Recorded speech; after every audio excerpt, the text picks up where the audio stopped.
en este momento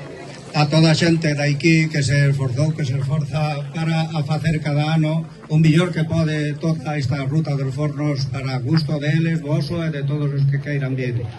Bueno, agora vou vos ler o pregón que fai un pouco de referencia a o que pasou o ano pasado, pero o gordo da referencia estará con o homenaxe que se llevará aos que loitaron contra o fogo ali na chaira do cima. Agora vou a ler o pregón.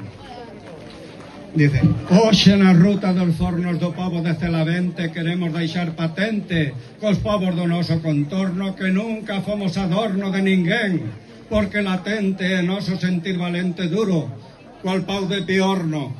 para decirlle a quen se pense que os legales somos tolos, en estas terras de Ourense que saben tirar os bolos, con nobleza dun castrense a quen tiñan dos lobos, e a presenza dun ausente que non vos deixa estar solos.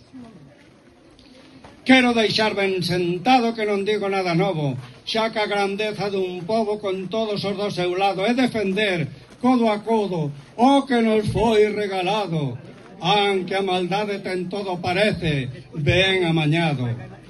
Ben quixera estar calado antes que ter que poñer un anaco dun pasado que fai pouco veu nos ver, deixando todo arrasado, non sabendo que facer, con un lume desgraciado vendo Celavente arder. Ai, miña terra queimada, ai, meu povo, miña xente, que detrás da llamarada todo negro penitente quedou como negra fada, e as lágrimas de impotente dunha nai desconsolada que é Galicia, en Celavente. Os teus povos do redor e os de máis lonxe de Viana foron Ángel Salvador, que ao chamar da túa campana acudiron con valor para matar esa llama, que acabou con teu verdor cando lle petou da gana, e cortando aquel horror, devorador de conciencia, fostes San Miguel de honor, fostes presencia e esencia dun pobo que loitador, regalando súa presencia, foi guerrero en súa labor, e noso irmán por nacencia. Quixera poñervos cara a tanta xente preciosa, quixera ter unha vara blanca de fada fermosa, para que con ela abordar a vosa vida aventurosa. Xentiña da casa nosa sodes, fonte de auga clara. O pobo de Celavente, que no medio do queimado sigue no mundo presente, como fiel enamorado da vida e o seu legado, quere ser un referente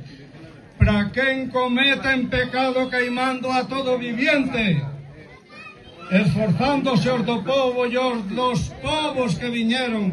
entre todos detiveron o lume que como lobo viña para acabar con todo, e sen descansar poideron pelexar, e eu dicir podo que o lume fuxir fixeron. Algúns viñan do traballo de apagar outros incendios, e ao ver que o outeiro tellado da Adelaira estaba ardendo, botáronse sen desmayo contra o fogo que correndo,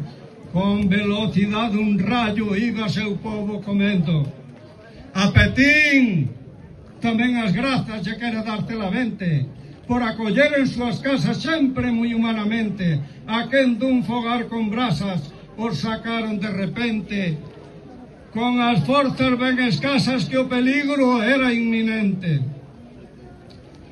Querida xente valente que axudastes a salvar ao povo de Celavente, sodes dignos de admirar, e por eso dicir quero, a quen escoitarme queira, que a quen aramos na leira non nos para ningún pero, ningún mintirán sincero, porque sabemos da feira o que outros non aprenderon. Celavente sigue andando pola vida felizmente,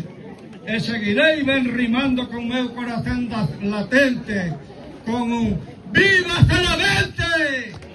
¡Viva Celavente! ¡Viva Celavente!